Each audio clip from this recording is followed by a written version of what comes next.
ನಮಸ್ಕಾರ. GTV news ಕನ್ನಡಕ್ಕೆ ಸ್ವಾಗತ. ನಾನು ನಿಮ್ಮ ವೆಂಕಟೇಶ್.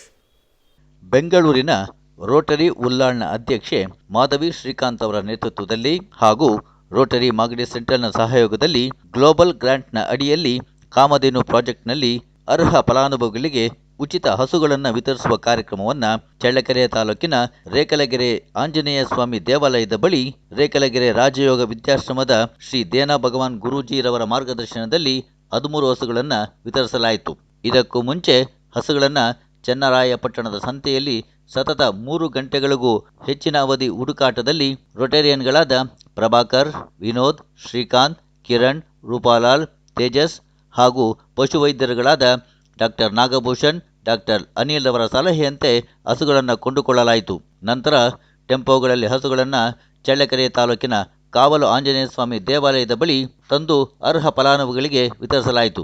ಈ ಸಂದರ್ಭದಲ್ಲಿ ರೋಟರಿ ಉಲ್ಲಾಳ್ನ ಅಧ್ಯಕ್ಷೆ ಮಾಧವಿ ಶ್ರೀಕಾಂತ್, ಕಾಮಧೇನು ಪ್ರಾಜೆಕ್ಟ್ನ chief coordinator Prabhakar L, charter ಅಧ್ಯಕ್ಷ ಶ್ರೀಕಾಂತ್ ಎಎಸ್, ರೋಟರಿ ಮಾಗಡಿ ಸೆಂಟರ್ನ ಕಾರ್ಯದರ್ಶಿ ವಿನೋದ್ ಎಚ್, ರೊಟೇರಿಯನ್ ಪಶುವೈದ್ಯರುಗಳಾದ ಡಾಕ್ಟರ್ ನಾಗಭೂಷಣ್, ಡಾಕ್ಟರ್ ಅನಿಲ್, ರೊಟೇರಿಯನ್ಗಳಾದ ಸುಂದರ್ ರಾಜ್ಪತಿ, ಕವಿತಾ ಸುಂದರ್ ರಾಜ್ಪತಿ, ಬಿಆರ್ ಕಿರಣ್, ಶ್ರೀನಿವಾಸ್, ತೇಜಸ್, ಪ್ರಕಾಶ್ ಹೆಗಡೆ ಹಾಗೂ ರೇಖಲಗೆರೆಯ ರಾಜಯೋಗ ವಿದ್ಯಾಶ್ರಮದ ಶ್ರೀ ದೇನಾ ಭಗವತ್ ಗುರೂಜಿ ಮತ್ತು ಫಲಾನುಭವಿಗಳು ಹಾಜರಿದ್ದರು.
ಎಲ್ಲರೂ ಖುಷಿಯಾಗಿದ್ದೀರಾ? ಹಸು ತಗೊಂಡಿರೋರೆಲ್ಲ ಚೆನ್ನಾಗಿದೆಯಾ?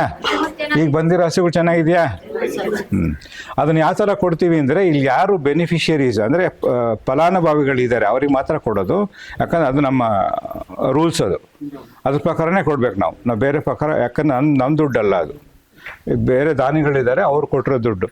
ಅವ್ರು ಕೇಳ್ತಾರೆ ಎಲ್ಲಿ ನೀವು ಯಾರಿಗೋ ಕೊಡ್ತೀನಿ ಇನ್ಯಾರಿಗೋ ಕೊಡ್ತೀರ ಅಂತ, ಅದೆಲ್ಲ ಹಾಗಾಗಿ ಅದು ಕೊಡೋದಿಲ್ಲ. ಇಲ್ಲಿ ಯಾರು ಇದ್ದೀರಾ, ಮೊದಲು ಯಾರು ಆಧಾರ್ ಕಾರ್ಡ್ ಕೊಟ್ಟಿದ್ದೀರಾ ಅವ್ರಿಗೆ ಮಾತ್ರ ಹಸು ಕೊಡ್ತೀವಿ. ಬೇರೆಯವರು ತಪ್ಪು ತಿಳ್ಕೊಬಾರ್ದು, ಬೇಜಾರು ಮಾಡ್ಕೋಬಾರ್ದು. ಆಮೇಲೆ ಇನ್ನೊಂದು ಪಾಲಿಸಿ ಫಾಲೋ ಮಾಡ್ತೀವಿ. ಏನಪ್ಪ ಅಂದರೆ ಎಲ್ಲ ಹಸುಗಳಿಗೂ ಒಂದು ಕಾಲರ್ ಹಾಕ್ತೀವಿ, ಅದ್ರಲ್ಲಿ ನಂಬರ್ ಇರುತ್ತೆ. ನಾವು ಇನ್ನೊಂದು ಇದರಲ್ಲಿ ಚೀಟಿನಲ್ಲಿ ನಂಬರ್ ಹಾಕಿರ್ತೀವಿ. ನೀವು ಬರ್ತೀರಾ, ಒಂದು ಚೀಟಿ ತೆಗಿತೀರಾ, ಆ ನಂಬರಲ್ಲಿ ಆ ಚೀಟಿಯಲ್ಲಿ ಯಾವ ನಂಬರ್ ಬರುತ್ತೋ ಆ ಹಸು ನಿಮ್ಮದು. ನೀವು ಬೇಜಾರು ಮಾಡ್ಕೋಬಾರ್ದು. ಸೀತಮ್ಮಂಗೆ ದೊಡ್ಡ ಹಸು ಹೋಯ್ತು, ನನಗೆ ಚಿಕ್ಕ ಹಸು ಬಂತು, ಅದಕ್ಕೆ ಕೆಂಪು ಹಸು ಬಂತು, ನನಗೆ ಕಪ್ಪು ಹಸು ಬಂತು. ಅವ್ರು ಲಾಸ್ಟ್ ಟೈಮ್ ಏನು ಹೇಳಿದ್ರಿ ಹೇಳಿ, ನಿಮ್ಗೆ ಯಾವ ಹಸು ಬರುತ್ತೆ ಅದನ್ನು ನೀವು ಚೆನ್ನಾಗಿ ನೋಡ್ಕೊಳ್ಳೋ ಜವಾಬ್ದಾರಿ ನಿಮ್ಮದು, ಆಯಿತಾ?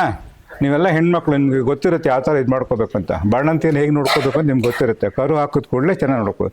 ನೀವು ಹೇಗೆ ಇದು ಮಾಡ್ತೀರೋ ನೀವು ಕರೆಕ್ಟಾಗಿ ನೋಡಿಕೊಂಡ್ರೆ 15ರಿಂದ 18 ವರ್ಷ ಕರೆಕ್ಟಾಗಿ ಡಾಕ್ಟ್ರೆ ನಿಮ್ಮ ಜೀವನನ ಅದು ನೋಡ್ಕೊಳ್ಳುತ್ತೆ. ನೀವು ಅದು ಹಸು ನೋಡ್ಕೊಳ್ಳೋದು, ಹಸು ನಿಮ್ಮನ್ನು ನೋಡ್ಕೊಳ್ಳುತ್ತೆ. ಅದಕ್ಕೆ ನೀವು ಕರೆಕ್ಟಾಗಿ ಮೇವು ಹಾಕಬೇಕು, ಅದನ್ನು ಕರೆಕ್ಟಾಗಿ ಉಳಿಸ್ಕೊಂಡು ಹೋಗಬೇಕು. ನಿಮಗೆ ಪ್ರತಿನಿತ್ಯ 10 ಲೀಟ್ರ್ ಹಾಲು ಬರುತ್ತೆ ಅಂತ ಇಟ್ಕೊಳ್ಳಿ. 1 ಲೀಟ್ರಿಗೆ 35ರಿಂದ 39 ರೂಪಾಯಿ ಬರುತ್ತೆ, ಸರಿನಾ? 39 ರೂಪಾಯಿ ಬರುತ್ತೆ. ಅಲ್ಲಿಗೆ 390 ರೂಪಾಯಿ ಆಯಿತು ದಿನಕ್ಕೆ. ನಿಮ್ಮ ಖರ್ಚೆಲ್ಲ ಕಳೆದು ಒಂದು 150 ರೂಪಾಯಿ 200 ರೂಪಾಯಿ ಉಳಿಯುತ್ತೆ ಅಂತ ಇಟ್ಕೊಳ್ಳಿ. ಅದನ್ನು ನೀವು ಬ್ಯಾಂಕಲ್ಲಿ ಇಡಿ. ಪಿಗ್ಮಿ ಅಂತ ಹೇಳ್ತಾರೆ, ಪ್ರತಿದಿನ ಬಂದು ಕಲೆಕ್ಟ್ ಮಾಡ್ಕೊಂಡು ಹೋಗ್ದು. ಲಾಸ್ಟ್ ಟೈಮ್ ಹೇಳಿದ್ದೆ, ಮತ್ತೆ ಹೇಳ್ತಾ ಇದ್ದೀನಿ. ಪಿಗ್ಮಿ ಅಂತ ಇಡ್ತಾರೆ. ಅಲ್ಲಿಗೆ ದಿನಕ್ಕೆ 200 ರೂಪಾಯಿ ಇಟ್ಟರೆ ಅಂದರೆ ತಿಂಗಳಿಗೆ ಎಷ್ಟಾಯಿತು? 6000 ರೂಪಾಯಿ ಆಯಿತು. ಅದನ್ನು ರಿಕರಿಂಗ್ ಡೆಪಾಸಿಟ್ ಅಂತ ಹೇಳ್ತಾರೆ, ಅದರಲ್ಲಿ ಇಡಿ. ತಿಂಗಳು ಅಷ್ಟು ಬರುತ್ತೆ. ವರ್ಷ ಆದಮೇಲೆ ಅದನ್ನು ಫಿಕ್ಸೆಡ್ ಡೆಪಾಸಿಟ್ ಇಡಿ. 10 ತಿಂಗಳು ಅನ್ನೋದು ಫಿಕ್ಸೆಡ್ ಡೆಪಾಸಿಟ್. ಅಂದರೆ ಒಂದು 10 ತಿಂಗಳಾದಮೇಲೆ ನಿಮ್ಮ ಕೈನಲ್ಲಿ 60,000 ರೂಪಾಯಿ ಇರುತ್ತೆ. 60,000 ಪ್ಲಸ್ ಬ್ಯಾಂಕ್ ಕೊಡೋ ಬಡ್ಡಿ ಒಂದು 5,000 ಬರುತ್ತೆ ಅಂತ ಇಟ್ಕೊಳ್ಳಿ. 63ರಿಂದ 65,000 ರೂಪಾಯಿ ಇರುತ್ತೆ. ಆ ಥರ 2 ವರ್ಷ ಇಟ್ಕೊಂಡ್ರೆ ನೀವೇ ಇನ್ನೊಂದು ಹಸು ತೊಗೊಳ್ಳೋಷ್ಟು ಶಕ್ತಿ ನಿಮ್ಮಲ್ಲಿ ಇರುತ್ತೆ, ಗೊತ್ತಾಯ್ತಾ? ನೀವು ಬರೀ ಹಾಲು ಮಾತ್ರ ಇದು ಮಾಡಬಾರ್ದು. ಹಸು ಸಗಣಿ, ಗಂಜಲ ಇದು ಕೂಡ ಔಷಧೀಯ ಗುಣಗಳಿವೆ. ನೀವೆಲ್ಲ ಸೇರಿಕೊಂಡು ಒಂದು ಕಡೆ ಇದು ಮಾಡಿ ಒಂದು ಬಯೋಗ್ಯಾಸ್ ಪ್ಲ್ಯಾಂಟ್ ಅಂತ ಮಾಡ್ಬೋದು. ಎಲ್ಲ ಸಗಣಿ ಒಂದು ಕಡೆ ಹಾಕಿ ಅದರಿಂದ ಏನು ಬಯೋಗ್ಯಾಸ್ ಏನು ಗೊಬ್ಬರ ಮಾಡ್ಬೋದು. ಅದರಿಂದ ಗ್ಯಾಸ್ ಬರುತ್ತೆ, ಅದ್ರ ಅಡುಗೆಗೂ ಇದು ಮಾಡ್ಕೋಬೋದು, ಗೊತ್ತಾಯ್ತಾ? ನೀವು ಸೌದೆ ಯೂಸ್ ಮಾಡೋ ಬದಲು ಗ್ಯಾಸ್ ಯೂಸ್ ಮಾಡ್ಕೋಬೋದು. ಅದನ್ನು ನಿಮ್ಮ ಆರೋಗ್ಯಕ್ಕೂ ಹಾಳಾಗೋದಿಲ್ಲ. ಚೆನ್ನಾಗಿ ನೋಡ್ಕೋಬೇಕು. ನೋಡ್ಕೋತೀರಾ? ಅರ್ಥ ಆಯ್ತಾ ಹೇಳಿದ್ದು? ಹಾಂ, ಯಾರಿಗೆ ಹಸು ಸಿಗಲು ಅವರು ಬೇಜಾರು ಮಾಡ್ಕೋಬಾರ್ದು, ಬೈಕೋಬಾರ್ದು. ನೀವು ಇವತ್ತು ನಾವು ಬೆಳಗ್ಗೆ 2 ಗಂಟೆ 1:15 ಮನೆ ಬಿಟ್ಬಿಟ್ಟು ಸಂತೆಗೆ ಹೋಗಿ ಹಸು ತಂದಿರೋದು. 10 ದಿನದಲ್ಲಿ ಕರು ಹಾಕುವಂಥ ಹಸುನ ಕೊಟ್ಟೆ, ಸರಿಯಾಗಿ ನೋಡ್ಕೊಳ್ಳಿಲ್ಲ ಅಂತ. ಆ ಥರ ಮಾಡಬಾರ್ದು. ಹಸುನ ಚೆನ್ನಾಗಿ ನೋಡ್ಕೋಬೇಕು. ನಾವು ಮತ್ತೆ ಬರ್ಸಿರ್ತೀವಿ, ತಿಂಗಳಿಗೊಂದ್ಸರಿನ 2 ತಿಂಗಳಿಗೊಂದ್ಸರಿ ಬರ್ತೀವಿ. ನಿಮ್ಮ ಹತ್ರ, ನನ್ನ ಹತ್ರ ಎಲ್ಲ ಪೂರ್ತಿ ಡಾಕ್ಯುಮೆಂಟ್ಸ್ ಇದೆ. ನಾನು ನಿಮಗೆ ಕೊಟ್ಟಿರೋ ಹಸು ನಿಮ್ಮ ಹತ್ರನೇ ಇರಬೇಕು. ಆಮೇಲೆ ಯಾರೂ ಹಸಿಗೆ ದುಡ್ಡು ಕೊಡೋ ಹಾಗಿಲ್ಲ. ಇದೆಲ್ಲ ನಾವು ಫ್ರೀ ಕೊಡ್ತಾ ಇರೋದು. ದಾನಿಗಳು ಕೊಟ್ಟಿರೋ ದುಡ್ಡಲ್ಲಿ ನಮ್ಮ ಹಸು ಖರೀದಿ ಮಾಡಿ ನಿಮ್ಗೆ ಕೊಟ್ಟಿರೋದು. ಪಾಪ ಇಬ್ಬರು ಡಾಕ್ಟರ್ಸು ಪ್ರತಿ ವಾರ ಬರ್ತಾರೆ, ಹಸು ಚೆಕ್ ಮಾಡ್ತಾರೆ, ಆರೋಗ್ಯ ಇದೆ ನೋಡ್ತಾರೆ, ಆಮೇಲೆ ನಿಮಗೆ ಹಸುನ ನಾವು ಕೊಡ್ತೀವಿ. 1-2 ಆಚೆ ಈಚೆ ಆಗ್ಬೋದು, ಯಾಕಂದರೆ ಅವರು ಕೂಡ ಇದೇನೆ. ನಮಗೂ ಆರೋಗ್ಯ ಏರುಪೇರು ಆಗುತ್ತಲ್ವ, ಅದೇ ಥರ ಹಸು ಕೂಡ ಆರೋಗ್ಯ ಏರುಪೇರು ಆಗುತ್ತೆ. ನಾವು ಅದೇ ಹೇಳ್ಕೊತೀವಿ, ಹಸು ಹೇಳ್ಕೊಳಕ್ಕಾಗೋದಿಲ್ಲ, ಗೊತ್ತಾಯ್ತಾ? ಚೆನ್ನಾಗಿ ನೋಡ್ಕೋತೀರಾ? ಅರ್ಥ ಆಯ್ತಾ ನಾನು ಹೇಳಿದ್ದೆಲ್ಲ? ಓಕೆ. ನೀವು ಹಸುಗಳು ಬಂತಲ್ಲ ಕಳೆದ ವಾರ 12 ಬಂದ ತಕ್ಷಣ ಯಾರಾದರೂ ಒಬ್ರು ಹೇಳಿ ಏನು ಮಾಡಿದ್ರಿ ನೀವು? ಆ ಹಸುಗಳಿಗೆ ಏನು ಮಾಡಿದ್ರಿ? ಏನು ಆಹಾರ ಕೊಟ್ರಿ? ಏನು ಮಾಡಿದ್ರಿ? ಹಾಂ, ಅಕ್ಕಿ ಬೆಲ್ಲ ಕೊಟ್ರಿ. ಆಮೇಲೆ ಹಸಿ ಹುಲ್ಲು ಹಾಕಿದ್ರಿ. ಆಮೇಲೆ ಮೈ ತೊಳೆದ್ವಿ. ಮುಖ್ಯವಾದ್ದು, ಹೌದು. ಆಮೇಲೆ ಮೈ ತೊಳೆದು ಪೂಜೆ ಮಾಡಿ, ವೆರಿ ಗುಡ್. ಪೂಜೆ ಮಾಡಿ ಬೆಲ್ಲ ಅಕ್ಕಿ ಹಾಕಿದ್ವಿ. ಆದ ನಂತರ ಹಸಿ ಹುಲ್ಲು ಹಾಕಿದ್ವಿ. ಈಗ ಹಸು ಅಂದ ತಕ್ಷಣ ನಾವೇನ್ ಅಂದ್ಕೊಂಡ್ಬಿಡ್ತೀವಿ, ಇದೊಂದು ಕಾಮಧೇನು, ನಾವ್ ಯಾವ್ದೋ ಹುಲ್ಲಪ್ಪಲ್ಲ ಹಾಕಿದ್ರೆ ಅದು ಸೀಮೆ ಹಸು ಅಂದ್ಕೊಳ್ಳ 10 ಲೀಟರ್ ಹಾಲು ಕೊಡುತ್ತೆ ಅಂದ್ಕೊಳ್ಳಂಗಿಲ್ಲ. ಇಲ್ಲಿ ನಾವೇನ್ ಸರಿಯಾಗಿ ಕೊಡ್ತೀವಿ ಆಹಾರ, ಆ ಆಹಾರನೇ ವಾಪಸ್ ಬರೋದು ಹಾಲಿನ ಮುಖಾಂತರ. ಸೊ ಸಮತೋಲನ ಆಹಾರ ಅಂತ ನಾವು ಕರಿತೀವಿ. ಸಮತೋಲನ ಆಹಾರದಲ್ಲಿ ಎಲ್ಲವೂ ಇರಬೇಕು. ಈಗ ನಾವೆಂಗೆ ನಮ್ಮ ಊಟದಲ್ಲಿ ಅನ್ನ ತಿಂತೀವಿ, ಬೇಳೆಕಾಳು ತಿಂತೀವಿ, ಸೊಪ್ಪು ತಿಂತೀವಿ, ಮೊಟ್ಟೆ ತಿಂತೀವಿ, ಮಾಂಸ ತಿಂತೀವಿ, ಹಾಲು ಕುಡಿತೀವಿ, ಕಾಫಿ ಅಲ್ವಾ? ನೋಡಿ ಎಷ್ಟು ವೆರೈಟಿ ಇರುತ್ತೆ. ನೀವು ಹಸುಗಳಿಗೆ ಬರೀ ಹುಲ್ಲು ಕೊಟ್ಬಿಟ್ರೆ ಅಥವಾ ಅಲ್ಲಿ ಹೋಗ್ಬಿಟ್ಟು ಬಿಸಿಲಲ್ಲಿ ಮೇಯಿಸ್ಕೊಂಡು ಬಂದ್ಬಿಟ್ರೆ ಆಗಲ್ಲ. ಈಗ ನಾವೆಲ್ಲ ಇಲ್ಲಿ ಬಂದು ನೆರಳಲ್ಲಿದ್ದೀವಿ, ನಾವು ಅಲ್ಲಿ ಬಿಸಿಲಲ್ಲಿ ಪಾಠ ಕೇಳೋಕ್ಕಾಗತ್ತಾ? 1 ಗಂಟೆ ಕೇಳ್ಬಿಟ್ರಿ ಪಾಠ, ಸುಸ್ತಾಗ್ತೀರಾ. ಕಾರಣ ಏನು? ಬಿಸಿಲಿನಿಂದಲೂ ಸಹಿತ ನಮ್ಮ ಮೈಯಲ್ಲಿರ್ತಕ್ಕಂಥ ಶಕ್ತಿ ಕರಗ್ತದೆ. ಹಂಗೇನೆ ಹಸುಗಳನ್ನ ಎಲ್ಲಂದ್ರಲ್ಲೇ ಮೇಯಿಸಂಗಿಲ್ಲ ನೀವು. ಯಾವ ಕಾರಣಕ್ಕೂ ಸೀಮೆ ಹಸುಗಳನ್ನು ನೀವು ಕೊಂಡ್ಕೊಂಡು ಬಂದಮೇಲೆ ಅಥವಾ ತೊಗೊಂಡು ಬಂದಮೇಲೆ ಏನೋ ಬೆಳಗ್ಗೆ ಹೊತ್ತು 8 ಗಂಟೆ 9 ಗಂಟೆ ಒಳಗಡೆ ಹಂಗೆ ಬಿಟ್ಕೋಬೋದು ಅಷ್ಟೇ. ಅವಾಗ ಎಳೆ ಬಿಸಿಲು ಇರುತ್ತೆ. ಎಳೆ ಬಿಸಿಲು ಬೀಳೋದ್ರಿಂದ ಅದ್ರ ಒಳಗಡೆ ವಿಟಮಿನ್ ಡಿ ಅಂತಕ್ಕಂಥ ಒಂದು ವಿಟಮಿನ್ ಉತ್ಪಾದನೆ ಆಗುತ್ತೆ. ಹಂಗಂತೇಳಿ ಈ ಉರಿ ಬಿಸಿಲನ್ನೆಲ್ಲ ಕಟ್ಟಾಕಂಗಿಲ್ಲ. ಅಂಥವೇನ ಕಟ್ಟಾಕಿದ್ರೆ ಅದು ದಿನೇ ಕೊರಗ್ತದೆ, ದಿನೇ ಅದ್ರ ಶಕ್ತಿ ಕಮ್ಮಿ ಆಗ್ತಾ ಹೋಗ್ತದೆ. ಸಂಜೆ ಹೊತ್ತು ಸ್ವಲ್ಪ ಹೊತ್ತು 4 ಗಂಟೆ ಮೇಲ್ಗಡೆ 5 ಗಂಟೆ 6 ಗಂಟೆ ಅವಾಗ ಬೇಕಾದ್ರೆ ಓಡಾಡಿಸ್ಬೋದು. ಅವಕ್ಕೂ ಸ್ವಲ್ಪ ವ್ಯಾಯಾಮ ಆಗ್ತದೆ. ಕರು ಹಾಕಿದ ಮೇಲೆ ಸತ್ತೆ ಅಂತ ಬೀಳ್ತದೆ, ನೋಡಿದಿರಲ್ವಾ? ಸತ್ತೆ ಸಂಪೂರ್ಣವಾಗಿ ಬೀಳ್ಬೇಕು. ಬಿದ್ದಿದೆಯಾ ನಿಮ್ಮ ಹಸುಗಳಲ್ಲಿ? ಯಾರ್ಯಾರ್ದು ಕರು ಹಾಕ್ತು ಅಷ್ಟು ಉಂಡೆ ಆಗಿ ಬಿದ್ದು ಬಿಡ್ಬೇಕು.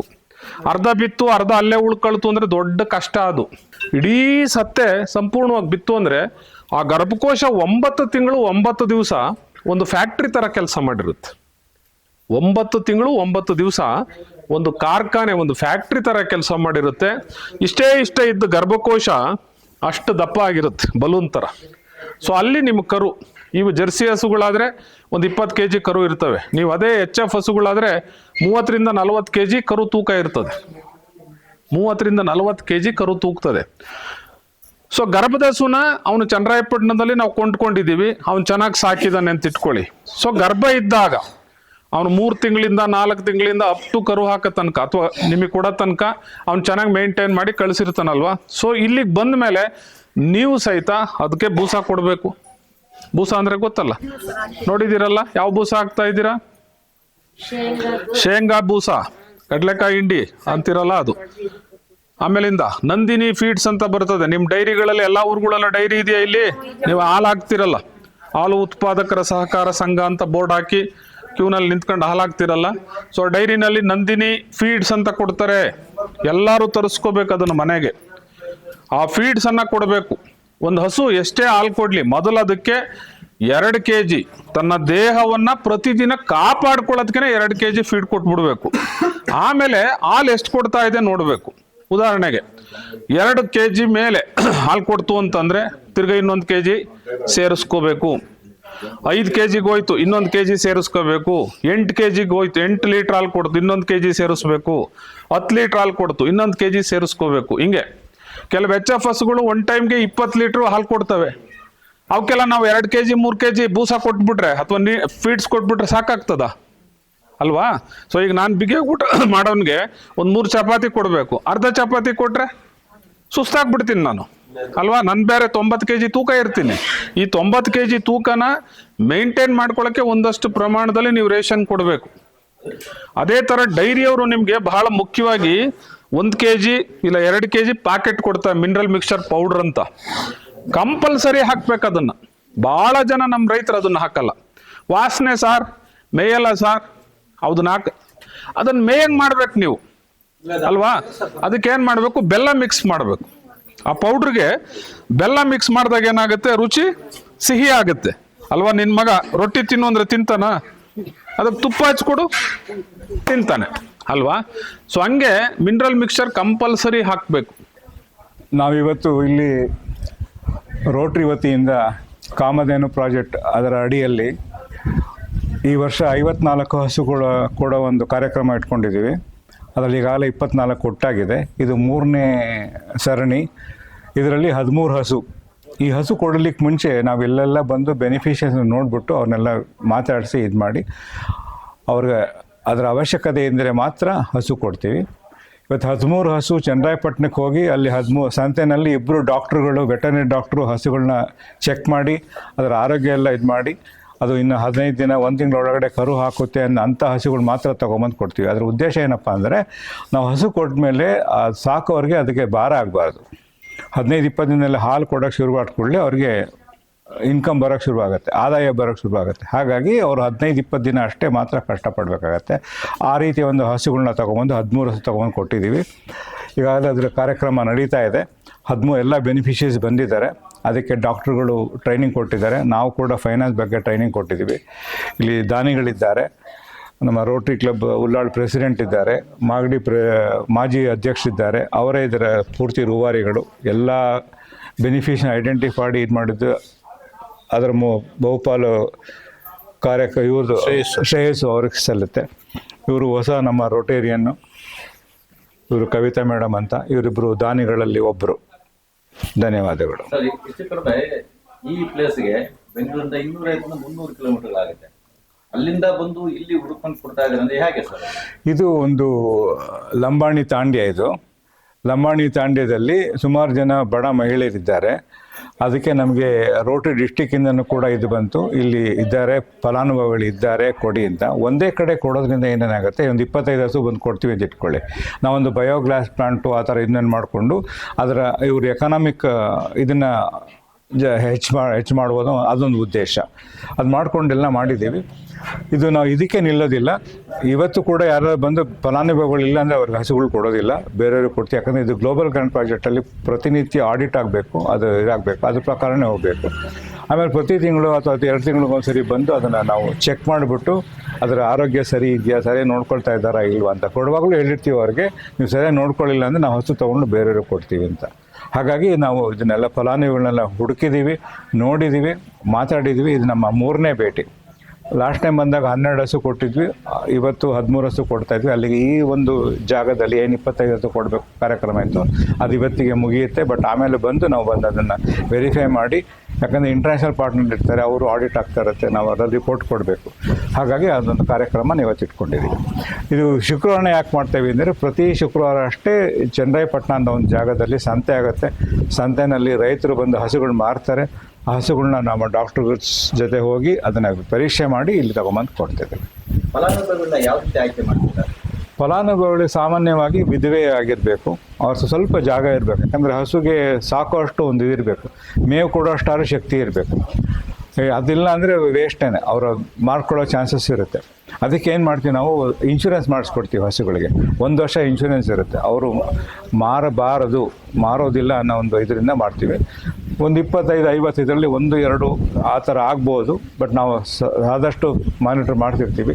ಕಳೆದ ವರ್ಷ 50 ಹಸು ಏನು ಕೊಟ್ಟಿತ್ತು, ಅದು ಎಲ್ಲ ಹಸುಗಳು ಕರು ಹಾಕಿದೆ, ಎಲ್ಲ ಹಸುಗಳು ಚೆನ್ನಾಗಿದ್ದಾವೆ, ಎಲ್ಲ ಫಲಾನುಭವಿಗಳು ಚೆನ್ನಾಗಿದ್ದಾರೆ. ಅದು ನಮಗೆ ಒಂದು ಉದಾಹರಣೆ. ಇದೇ ಉದಾಹರಣೆ ಇಟ್ಕೊಂಡು ನಮ್ಮ ಮುಂದೆ ನಡ್ಕೊಂಡು ಹೋಗ್ತಾ ಇದ್ದೀವಿ. ಧನ್ಯವಾದ.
ನಮಸ್ಕಾರ, ನನ್ನ ಹೆಸರು ಸುಂದರಾಜ್ ಅಂತ, ರೋಟ್ರಿ ಗಂಧದಗುಡಿ ಸದಸ್ಯ, ಮತ್ತು ಇವರು rotary Gandhadagudi president ಆಗ್ತಾಯಿದ್ದಾರೆ.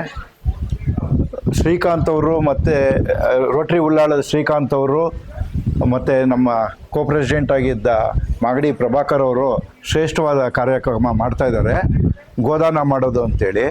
Rotary global ಇದರ ಪ್ರಾಜೆಕ್ಟಲ್ಲಿ ಗೋದಾನ ಮಾಡೋದ್ರಲ್ಲಿ ನಾನು ಒಂದು ಗೋವನ್ನು ದಾನ ಮಾಡೋಣ ಅಂತ ಯೋಚನೆ ಮಾಡಿದೆ. ಫಲಾನುಭವಿಗಳು ಹೇಗಿರ್ತಾರೆ ಅಂತ ನೋಡೋಣ ಅಂತ ಒಂದು ಕುತೂಹಲದಲ್ಲಿ ಮತ್ತು ಶ್ರೇಷ್ಠವಾದ ಕಾರ್ಯದಲ್ಲಿ ನಾವು ಭಾಗಿಯಾಗೋಣ ಅಂತ ಏನೋ ಬಂದ್ವಿ. ಆದರೆ ಅದು ವಿಚಾರನೇ ಬೇರೆ ಥರ ಆಗೋಯ್ತು. ಏನು ಅಂತಂದರೆ ಫಲಾನುಭವಿಗಳು ಅವರಾಗೋದ್ರ ಬದಲಾಗಿ ನಾನೇ ದೊಡ್ಡ ಫಲಾನುಭವಿ ಆಗೋಗ್ಬಿಟ್ಟೆ. ಹೇಗೆ ಅಂತೀರಾ, ನಾವು ಏನೋ ಒಂದು ಡೊನೇಷನ್ ಅಂತ ಕೊಡ್ತೀವಿ, ಆ ದುಡ್ಡನ್ನ ತೊಗೊಂಡು ಗ್ಲೋಬಲ್ ಗ್ರ್ಯಾಂಟ್ ಮಾಡಿಕೊಂಡು ಅವರು ಹಸುನ ಕೊಡ್ತಾರೆ. ಅಲ್ಲಿಗೆ ನಾವು ಅಷ್ಟೇ ನಮ್ಮ ಇಮ್ಯಾಜಿನೇಷನ್ ಸಿಟಿಲಿ ಕೂತ್ಕೊಂಡು ನಮ್ಗೆ ಗೊತ್ತಿದ್ದಿದ್ದು. ಆದರೆ ಏನೋ ಇಲ್ಲಿ ಬಂದಾಗ ವಾಸ್ತವಾಂಶ ನಮಗೇನು ಗೊತ್ತಾಯಿತು ಅಂದರೆ, ಇದ್ರ ಹಿಂದ್ಗಡೆ ಪರಿಶ್ರಮ ಇದೆಯಲ್ಲ.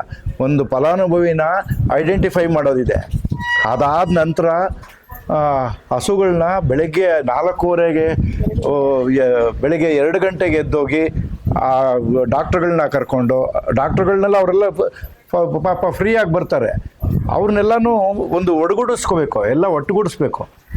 ಅದೆಲ್ಲ ಮಾಡಿಕೊಂಡು ಇವರು ಅವ್ರದ್ದೇ ಕಾರಲ್ಲಿ ಪೆಟ್ರೋಲು, ಕಾಫಿ, ತಿಂಡಿ ಎಲ್ಲ ಅವ್ರದ್ದೇ ದುಡ್ಡಲ್ಲಿ ಹಾಕ್ಕೊಂಡು ಹೋಗಿ ಬೆಳಗ್ಗೆ 2 ಗಂಟೆಯಿಂದ ಹೋಗಿ ಚನ್ನರಾಯಪಟ್ಟಣದಿಂದ ಹಸುಗಳನ್ನ ತೊಗೊಂಬಂದು ಇಲ್ಲಿ ಕೊಟ್ಟಿದೆ ಅಲ್ಲದೆ ಅದನ್ನು ಮತ್ತೆ ಯಾರ್ಯಾರು ಫಲಾನುಭವಿ ಅವರೇ ಇದ್ದಾರಾ ಅದೆಲ್ಲ ಚೆಕ್ ಮಾಡ್ಕೊಳ್ಬೇಕು.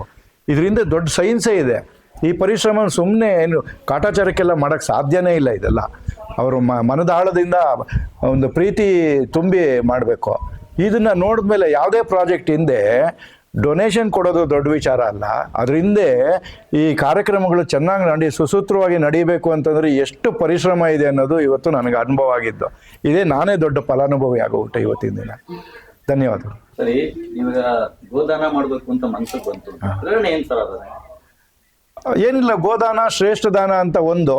ಎರಡನೇದಾಗಿ ನಾವು ನನ್ನ ವೈಯಕ್ತಿಕವಾಗಿ ಏನು ಹೇಳ್ಬೇಕಂದ್ರೆ, ಈಗ ಇತ್ತೀಚಿನ ವರ್ಷಗಳಲ್ಲಿ ರೋಟ್ರಿ ಏನು ಕಾರ್ಯಕ್ರಮ ಮಾಡುತ್ತೋ ಅದೆಲ್ಲ ಭಾಳ ಶ್ರೇಷ್ಠವಾದದ್ದು ಅಂತ ನನಗೆ ಇದು ಮನವರಿಕೆ ಆಗೋಗ್ಬಿಟ್ಟಿದೆ. ಹಾಗಾಗಿ ಅದು ಬ್ಲೈಂಡ್ ಅಂತಾರಲ್ಲ, ರೋಟ್ರಿ ಕಾರ್ಯಕ್ರಮ ಏನಿದೆ ಅಂತಂದರೆ ನಂಗೆ ಅವತ್ತಿಗಿದೆ ಅಂತಂದರೆ ನಾನು ಯಾವುದೇ ಒಂದು ಪ್ರೋಗ್ರಾಮ್ಗೂ ಕೊಡ್ತಾ ಇದ್ದೀನಿ. ಅದೇ ರೀತಿ ಇದು ಆಗಿತ್ತು, ಅಷ್ಟೇ, ಇನ್ನೇನು ವಿಶೇಷವಾದದ್ದೇನು ಅಂತ. ಪ್ರಕಾಶ್ ಅವರು ನಮಸ್ತೆ. ಇವತ್ತು ರೋಟರಿ ಸಂಸ್ಥೆಯಿಂದ ಕಾಮಧೇನು ಪ್ರಾಜೆಕ್ಟ್ ಅನ್ನ ಮಾಡ್ತಾ ಇದ್ರು, ಅದರಲ್ಲಿ ಹಸುಗಳನ್ನ ಕೊಡ್ತಾ ಇದ್ದಾರೆ ಸರ್. ಆ ಕಾರ್ಯಕ್ರಮದ ಬಗ್ಗೆ ನಿಮ್ಮ ಅನಿಸಿಕೆ ಇದೆ ಸರ್? ನಮಸ್ಕಾರ. ನಾವು ರೋಟ್ರಿ ಬ್ಯಾಂಗ್ಳೂರ್ ಆರ್ಚರ್ಸ್ ಕಡೆಯಿಂದ ಮಾತಾಡ್ತಾ ಇದ್ದೀನಿ. ಇವತ್ತು ಕಾಮಧೇನು ಪ್ರಾಜೆಕ್ಟ್ ಅಂದಲ್ಲಿ ಅಪ್ರಾಕ್ಸಿಮೇಟ್ಲಿ 13 ಹಸುಗಳನ್ನು ಇವತ್ತು ಇಲ್ಲಿ ಹಂಚಿಕೊಳ್ಳುವಂಥ ಬೆನಿಫಿಷರಿ ಕೊಡುವಂಥ ಕಾರ್ಯಕ್ರಮವನ್ನು ಹಮ್ಮಿಕೊಂಡಿದ್ದೇವೆ. ಈ ಪ್ರದೇಶ ಚಳ್ಳಕೆರೆ ಅಥವಾ ರೇಗಲ್ಗೆರೆ ಪ್ರದೇಶ ಲಂಬಾಣಿ ಟ್ರೈಬ್ಸ್ ಇರುವಂಥ ಪ್ರದೇಶ, ಭಾಳ ಹಿಂದುಳಿದ ಪ್ರದೇಶ, ಆಮೇಲೆ ನೀರು ಮಳೆ ಎಲ್ಲ ಭಾಳ ಕಡಿಮೆ ಇರುವಂಥ ಪ್ರದೇಶ ಇದು. ಇಲ್ಲಿ ಪಾಪ ಜನ ಭಾಳ ಕಷ್ಟಪಟ್ಟು ಜೀವನ ನಡೆಸುವಂಥ ಪ್ರದೇಶ ಆಗಿದೆ.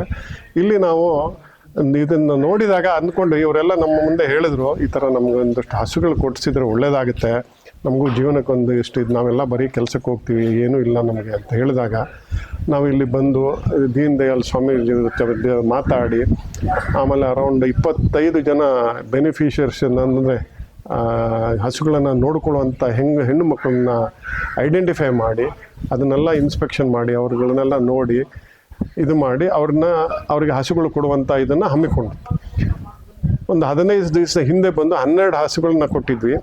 ಇವಾಗ 13 ಹಸುಗಳನ್ನ ಕೊಡ್ತಾ ಇದ್ದೀವಿ. ಇದನ್ನು ಕೊಡುವಾಗ ಭಾಳ ನಮಗೆಲ್ಲ ಸಂತೋಷ ಆಗುತ್ತೆ.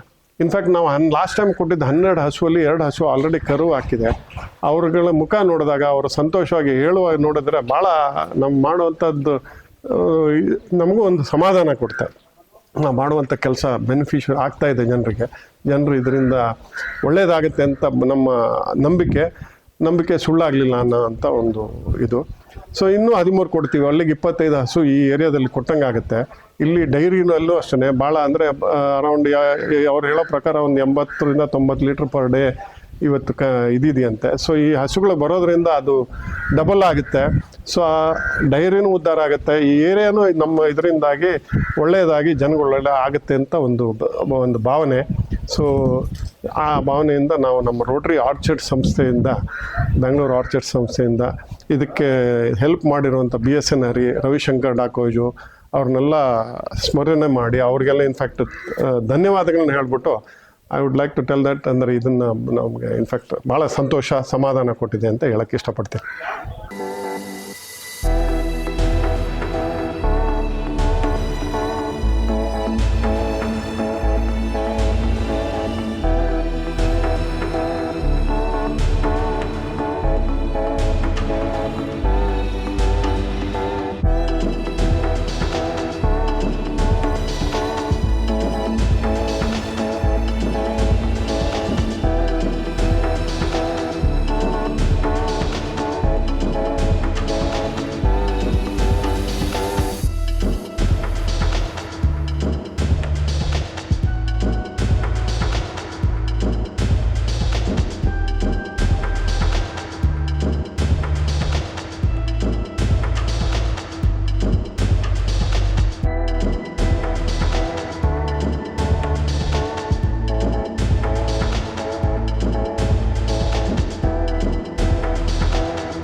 ಇದು ಇವತ್ತಿನ ಮಾಗಡಿಯ ಸುದ್ದಿ ಸಮಾಚಾರ. ನಿರಂತರ ಸುದ್ದಿ ಸಮಾಚಾರಕ್ಕೆ ವೀಕ್ಷಿಸಿ ನಿಮ್ಮ GTV ನ್ಯೂಸ್ ಕನ್ನಡವನ್ನು. ವಂದನೆಗಳು.